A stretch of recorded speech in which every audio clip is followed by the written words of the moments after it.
Posted by you/throw_still fightin'. This is going to be a long post because I'm emotionally flooded in a rambler. I need to get this off my chest. My dearest friend in the world is a man named James, not his real name. I try to describe how great he is, but honestly, it's easier just to tell you the story. James and I grew up in the same town, a conservative Christian town in the middle of nowhere, USA. The first time I met him was on the playground at school. He saw me sitting alone under a tree and came over to ask if I wanted to play with him and his friends. I said no, but he noticed I was reading a book about space, the solar system, to be more precise. So, he sat down next to me and asked me which planet I thought would be the coolest to visit. We ended up talking for the rest of recess about what we thought the other planets might be like, and when we went back to class, he introduced me to his friends as my new friend, Op. We were inseparable from that point on. It was one of those things where the entire town, our parents included, had us married off by age 8 or something. We didn't understand at the time, of course, but I would go on family trips with his family and stay over at his place, and vice versa, through most of elementary school. We got in trouble for talking during class every day, though not really, because the teachers all loved him. This dude can charm his way out of anything, it is unreal. We were best friends. When we finally reached the awkward teenage years and dating became a thing, he asked me to the first school dance, and I said yes. We sort of started dating by default. I don't think we ever talked about it explicitly, but I just started calling him my boyfriend to other people, and we went with that. Very little changed about our relationship, we still basically just did all the same stuff we used to do before, except our parents got stricter about the sleepovers, and there was more hand-holding and cuddling. Kissing and stuff was always difficult for me, and I didn't know why, but he never pushed me on it, not even once. The 2 times we tried, he was able to tell very quickly that I was uncomfortable, and he just shut the interaction down by messing up my hair playfully, saying, "Enough of that. How about we just watch a movie?" I just assumed one day I would get it. Well, I didn't. Sometime around 15 years old, I started to realize the problem. I wasn't intimately attracted to men. This was a very trying time for me, given the kind of environment I grew up in. This was not acceptable. My parents were extremely religious and extremely anti-LGBT. After about 8 months of an identity crisis over this, I decided to muster up the courage to tell James, before anyone else. I didn't know what to expect. I was terrified. I went over to his house trembling. He had done what he always did, made my favorite snacks and got the controllers and my favorite game, Diddy Kong Racing, ready to go. He opened the door, gave me a hug, and I came in. I was so scared. We sat down, and he looked at me for a second before putting his hand on mine and asking me what was wrong. So, I tried to tell him. I got halfway through the sentence, struggling to actually say, "I'm gay," before he just interrupted me and said, "You're gay." "Yes, I know, is there anything else?" followed by that goofy smile I love so much. I just froze in place. I asked him if he was mad, and he just laughed and told me he loved me the way I was and that this was the way I was. I just started crying and jumped into his arms. It felt like 10 minutes, at least, before he finally interrupted me in characteristic fashion, remarking, "However, I will be mad if you let the pizza rolls I made get cold, so how about we stop crying and start eating?" We stayed best friends after that. We never actually had a breakup talk, but we did start to date other people. We talked and hung out almost every day until we graduated and he went away to a big-name college. The night before he left, he came and picked me up, and we drove around town, hitting all our favorite spots. He drove me back home at 3 a.m. in the rain. I took his hand during the drive and fell asleep on his shoulder. I remember wondering then for a moment if I should just marry him anyway. But he was going away to college, and I'm not attracted to men, so it probably couldn't work, no matter how I felt about him otherwise. He promised to stay in touch, but I didn't know if that would happen. Well, it did. Obviously, it wasn't like before, but he made sure to call me every week just to check up on me and see how things were going. I went to college close to home. We'd talk about how hard college was, whoever we were dating at the time, and whatever drama was going on. During his junior year, my parents found out that I was gay. They did not react well, and I was basically kicked out of my home to save me, my dad going on about me needing Jesus's 40 days in the desert like a lunatic. My parents are good people, so this didn't last, and they have more than made it up to me since, working hard to unlearn their bad programming. But that was an awful time. I did what I always do and called James. He talked to me for about an hour, then got his mom to drive up to get me so I could stay in his old room.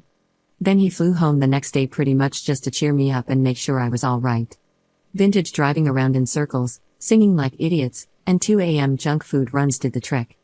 I later found out from my mom that he had also gone and confronted my parents, stood up for me, and told them they should be ashamed of themselves and that if they were willing to lose their daughter over this, They were unfit parents and not the second family I thought you were.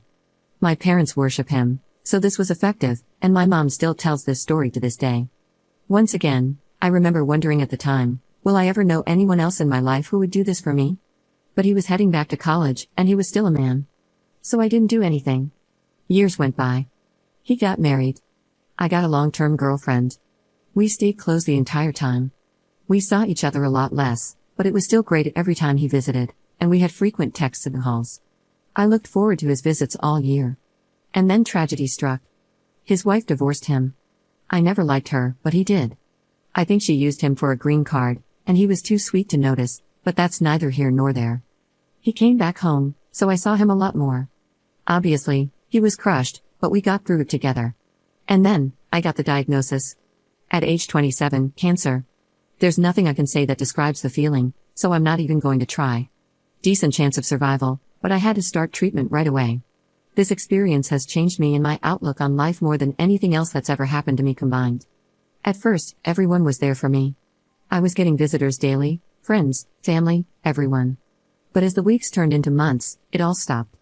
Most people, even my friends, started coming once a week, then once a month, then not at all. When things were looking bad around the 7 to 8 month mark, my girlfriend broke up with me, claiming she loved me but couldn't handle watching this. Now, almost 2 years in, there are only 5 people who are still here. My mom, my dad, my sister, my BFF Amanda, and James. I almost can't talk about it without crying, but James is here every single day. Every day, for hours. He may have missed 20 days in almost 2 years due to work-related travel, and even then, he calls me. He comes in and asks how his Amumu, which he's called me since we were kids, because I like cows and those are my initials, is doing, and he listens. He brings my favorite snacks and treats when I can have them, board games we like to play, and old video games on handheld so we can play. He sings to me, shows me pictures of places he's been that I'd like to go, and talks about taking me there once I'm better. He sits there and holds my hand in silence so I won't be alone until the doctors tell him it's time to go. Then he does it again the next day. I've never seen him cry or show any sadness. If I even casually say something like, "If I get better," he immediately interjects, when you get better?" He just won't give up on me. The only other person who is there like this is my mom. Even my dad, sister, and Amanda, who have also shown up in big ways, are not this consistent. I could write a whole post about how this experience has changed my relationship with my mom as well. She's proven to me that no matter what happened in the past and what we may have clashed over, she loves me like no one else, except maybe James. My mom is the #1 all-time James fangirl. She has been attempting to get me to marry him since I was 7 years old. A long time ago, she stopped that. But about 3 months ago, she made probably her first comment of that kind in around 7 years. I guess there are a few things she said. The first was, pay attention to the people who are still here now. They're the people who always will be. They're the people who love you and not just what you can do for them. Which sort of set me off on the whole months-long train of thought that led to this post. Amanda and my sister also make a lot of comments about James. Both like him, and Amanda told me a few visits ago that she thinks I love him, and one reason none of my other relationships have worked out is that the other person can always tell they're #2 everywhere but the bedroom. Then, about a month ago, Mom was a little more direct. After James left one evening, she told me, "Baby, in all my years on this earth, I've never seen anyone love anybody like that boy loves you. I know you don't like it when I talk about this, but trust me, if you let him go again, you're going to regret it forever." I don't know what has changed, but this time when she said that, I just knew she was right. Every relationship I've ever been in has had some problem or thing that had to be worked on. Most of them have several. The only thing missing here is that I don't feel a strong urge to rip his clothes off like I have with some, but honestly, not all or even most, of the women I've been with. But even there, it's different. In general, I find the idea of being with a man disgusting, but I don't find it disgusting with him. I like being touched by him and being close to him. He's so gentle. Lately, I even find myself fixating on his lips and daydreaming about kissing him. I'm not that sexual of a person, and I think overall, of the people I've known in my life, I would be happier with him than with anyone else, and it isn't close. Now, the big problem is the cancer. Honestly, I'm not really on the fence about this anymore. If I survive, I want to be with him. I am getting better, and the doctors are hopeful. But I am not sure if I should tell him now or not. I want to tell him so bad. I want him to know how much I love him. Lovers have come and gone for both of us, but every time I close my eyes and think about times I've felt truly loved, understood, and accepted, it's always a smiling face I see. When I think about times I've felt warm and safe, It's his arms I feel wrapping around me like a warm blanket just my size, his voice I hear saying, "Don't worry, Amumu, it'll be alright," or cracking some silly joke. I want him to know that I want him with me, by my side forever. There's nowhere I'd rather be than wherever he is, doing absolutely anything. Cuddling up on the couch making jokes about stupid movies, playing our favorite video games, talking about life till 2 a.m., driving around in circles while he sings boy band songs like a goofball. I don't care as long as he's there too. I want him to know that if I survive this, we will be together. That's what I want. That's all I want. He's all I want. But I'm scared to tell him because I don't know what's going to happen. If I don't make it, would it have been kinder to just keep this to myself? If you were him and in this position, would you want me to tell you how I feel? Update 2 days later. So, tonight I told James. I told him everything. Gosh, I just wish I could relive this night over and over again. I've never been so happy. He came into my room this evening like he always does, greeted me with, "Hello, how's my Amumu doing today?" I told him I was doing well. He told me I looked beautiful, which is not true, but it still felt so sincere. Then he started unpacking the stuff he brought me today. I asked him to stop and just come sit with me because I wanted to talk to him. He nodded and came to sit down next to me. He asked, "What's up?" It took me a bit to gather myself. I kept getting distracted by his eyes. The way he looks at me sometimes, I don't know how to describe it. I told him, "I love you," and he just kind of laughed and touched my hand before casually responding, "Oh, I know that. I love you too." In retrospect, this wasn't the best way to start, I guess, since we've said that enough with a different understanding, and he didn't get what was happening. He started to get up again to unpack the snacks, and I grabbed his arm and asked him to let me finish. He looked confused, but he nodded and sat back down. And then I did it. I told him everything. I told him about all the times in the past I'd thought about just marrying him despite my sexuality. I told him my favorite memories of him and how they make me feel. I told him he'd always been my best friend and the person I trusted the most. I told him I made a mistake and I should have chosen him. I then basically devolved into reciting the last paragraph of my first post to him. He's the face I see when I think about feeling loved, the embrace I feel when I think about being safe. It doesn't matter what we do, if we're together, I'm happy, and he's the only thing I want for the rest of my life. He basically froze. He said nothing, just looked at me as I spilled everything. I'm not sure he even blinked. When I finished and looked up at him, he was sitting there like a statue with his mouth slightly open, still enough that it was like he forgot to breathe. James always knows what to say, so this was a little unnerving to me. I started to ask him if everything was alright, but before I could finish, his expression broke. He exhaled into a weak but incredibly tender, quivering smile, and he just reached out and pulled me into a hug. I buried my head in his chest, and his arms just wrapped around me. I melted into him. He was so gentle. It felt so easy. It felt so right. Then he started crying, and then I started crying. He's been coming here through 2 years of cancer treatment, and I've never seen him cry until now. He held me for a while, but however long it wasn't long enough. He still hadn't actually said a single word since I finished talking, but I guess he didn't really need to. Then he finally answered my question with, "Now it is." When he finally pulled away, his face was red from crying, but he just looked so happy. He looked at me for a bit. It was kind of cute because he had a little trouble maintaining eye contact, which he usually doesn't. He was like a little boy again. Then he finally looked right at me, and he just said, "You are the only thing I've ever wanted." Then I started crying again, and he started crying again, and he pulled me to him and held me again. I wish it never ended. A little bit later, once we had exhausted our crying capacity, I showed him the post. He made a few jokes about wanting to meet this James guy and about how he had better go and thank my mom for her 20-year wingwomanship, lol. Then, after he finished reading it, he kissed me.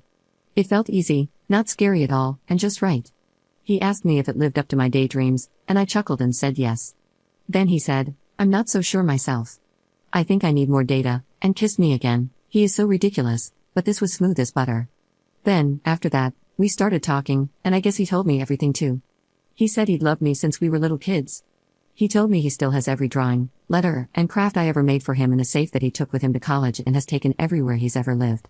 We talked about the day I came out as gay to him, and how he figured it out earlier but struggled to accept it for months in secret because he had lived his entire life up to that point assuming we would be a family and wanting nothing else.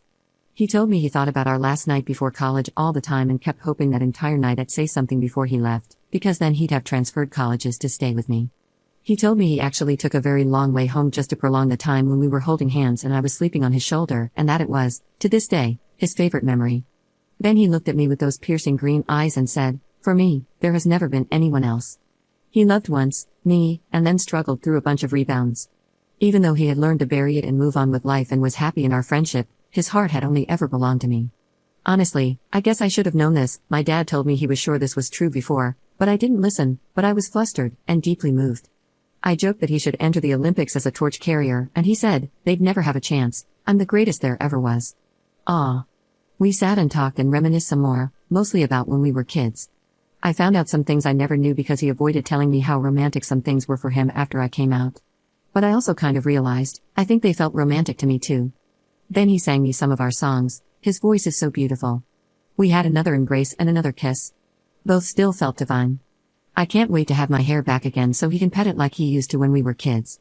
Then I brought up the bedroom question, and oh my god, it was the cutest thing ever. I barely got to say anything before he started tripping over himself like, look, I don't even care, I don't need that. If we need mistresses or something, we can do that. It doesn't bother me, I just want to wake up with you every day. Which was sweet, but then I told him that even though I didn't know how that would go, and I might not be able to, I wanted to try with him anyway when I got better, and oh my god, he turned tomato red and could barely look at me. Literally could not even manage to form a sentence in response, just mumbled incoherently before managing to get out, okay, if you're sure. This man has been married and had 6 girlfriends, but he completely falls all over himself at the thought. God, it was adorable. This is the only thing I'm still a little worried about, but I do want to try. I mean, I like the kissing, which I thought was completely impossible. And I know that if it doesn't turn out well, it won't ruin anything, and we'll still be together and just figure something else out for that one need. Then we talked about the cancer. He is so sure I'm going to make it. It's so touching. It took a little while to get him to take the other possibility seriously. When I finally did and told him that it's the reason I didn't tell him sooner, he held my hand and told me that if that happens, he'd be okay because he'll always know that he was one of the lucky ones because he was mine. Jesus freaking Christ, I almost lost it. Then he said, if we don't have that much time left, we better make sure every minute counts. I said, that's pretty hard to do in a hospital, and he replied, what do you mean? We're both here, and that makes this the best place on earth. Dear God, what did I do to deserve this man? I teared up again, and he held me one last time. Then the doctors came in. He kissed me goodnight. We both said, I love you, but it felt so different. It's never felt so good to say or hear those words. Then he smiled at me and left. I was so excited the first thing I did was call Mom, and she was just ecstatic. I think she might be happier than me, which is saying something, lol. As soon as I told her what happened and that James and I are together, she just started crying and talking about what a good boy he is, how she just knew this would happen, and that she can rest easy now because she knows I will always be loved and taken care of. Plenty of her destiny talk, which usually gets on my nerves, but honestly, I was so happy tonight, screw it, I'm on board. Maybe it was destiny. I guess sometimes Mom really does know best. I feel like a teenager again. I never thought I'd feel this way again in my life. I never even imagined if I did, it would be for a man. God, I love him so much. Now I can't understand what I was ever worried about or why I didn't do this years ago. Thanks so much to everyone who read my story and helped give me the perspective and courage I needed to finally do what I should have done years ago. Now, as long as my health cooperates, I'll be one of the lucky ones too because I am his.